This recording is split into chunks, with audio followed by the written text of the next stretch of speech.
आइए शुरू करते हैं 1:50 का OI डेटा एनालिसिस। समय हुआ है 1:43। निफ्टी से शुरुआत करेंगे। निफ्टी ने 24,119 का लो मारा है और 24,360 का 59 का हाई मारा है। ठीक है, बैंक निफ्टी की बात करें 56,100 के आसपास के लेवल हमको दिखे हैं और नीचे की साइड की बात करें तो 55,162 के लेवल हमने देखे हैं।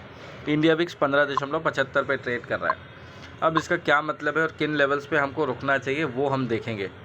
बचे हुए समय में 56,000 ये बड़ा लेवल होगा रुकावट का, इसको पार करना इतना आसान नहीं होगा आपके लिए।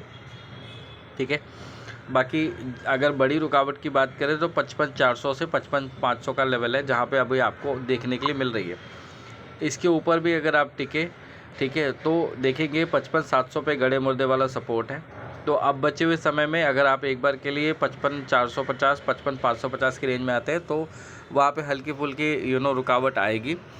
ठीक है, उसके बाद में फिर नीचे आके इन्हीं लेवल के आसपास से घूम के अगर हम रीअटेम्प्ट करते हैं 55,450 से 55,550, तब जाके कहीं ना कहीं 55,700 55,750 तक की तेज़ी आपको देखने के लिए मिलेगी, जो थोड़ा मुश्किल लगता है अभी के लिए।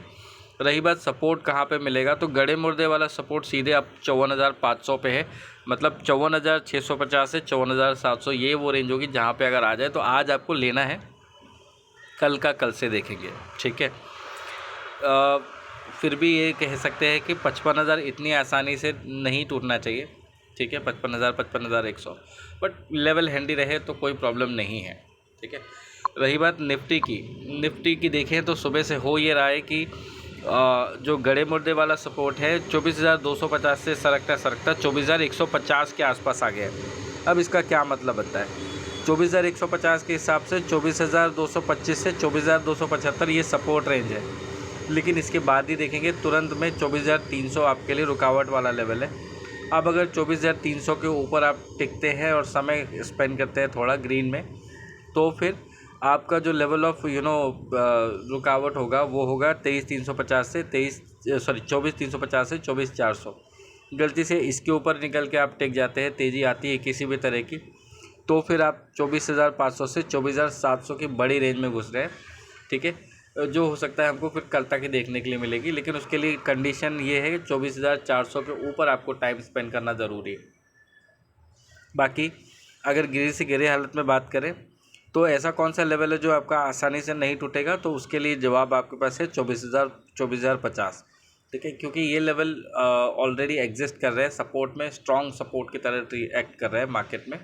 ठीक है, हमने 24,300 को क्रॉस किया है, ये एडिशनल इन्फॉर्मेशन है जो मैं दे रहा हूँ। 24,300 को क्रॉस किया है, भले 50 पॉइंट्स की बढ़त बनाई थी, लेकिन अगर गलती से हम 24,300 के ऊपर के क्लोजिंग दे देते हैं तो मार्केट बाय ऑन डिप्स में शिफ्ट हो जाना चाहिए। कायदे से नियम तो यही बोलता है। ठीक है, कोफोर्ज का जब ये 7260-70 के आसपास था तब इसमें हमने 7330 के लेवल दिए थे, जब ये 74,100 के ऊपर ट्रेड कर रहा है। राइट, अब बाकी अगर कुछ स्पेसिफिक स्टॉक्स की बात करें, निफ्टी बैंक निफ्टी का पीई का कॉल इनिशिएट किया था तो उसके तो अच्छे टारगेट्स आ चुके हैं। वो हमारी कॉल थी 56,100, जिसको हमने समवेयर अराउंड 630 के आसपास दिया था आपको, और 24,600 इसको दिया था 300 के आसपास। इसने आराम से मतलब 100-125 पॉइंट की तेज़ी दिखाई, 400 समथिंग गया था ये। I just need to recall it, 484 दिखा रहा है, बट समवेयर अराउंड 450 के आसपास हमने इसमें प्रॉफिट बुकिंग करी है। ठीक है, 56,100 में हमने 800 के ऊपर के लेवल पे प्रॉफिट बुकिंग करी है, and then we just left. Consolidation हो रहा है, होने दो। राइट, फिलहाल के लिए एज सच कुछ नहीं है, अगर कुछ होगा I will let you know. In case you have any queries just let us know. I'll try to comment on, give feedback on through the comment box. I'm sorry, अभी के लिए इतना ही, फिर मुलाकात होगी आपसे। ठीक है, मिलता हूँ।